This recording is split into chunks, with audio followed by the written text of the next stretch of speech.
Welcome to Kenton's videos. Enjoy the video. In this video, I will explain how to get the latest Excel version.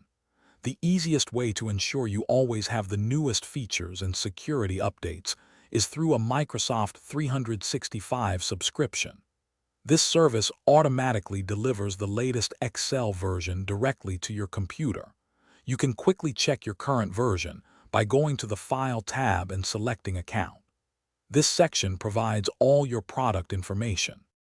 To manually check for updates, open Excel and navigate to the File tab. From there, click on Account in the left-hand menu. Under Product Information, you'll see your current version and update status. If updates are available, click Update Options and then Update Now. Excel will then download and install any pending updates, keeping your software current.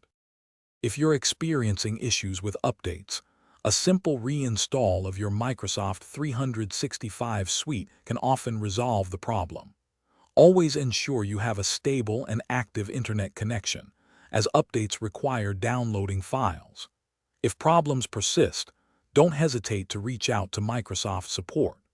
They can provide personalized assistance and guide you through more complex troubleshooting steps to get you updated. Keeping Excel updated means you always have access to the newest features, security enhancements, and performance improvements. You'll benefit from bug fixes and a more stable experience overall. Plus, for those who love to read, check out the new Kindle Paperwhite. It's perfect for reading anywhere, anytime. Find the link for the Kindle Paperwhite and other great deals in the description below this video. Thanks for watching. Consider subscribing if we helped you.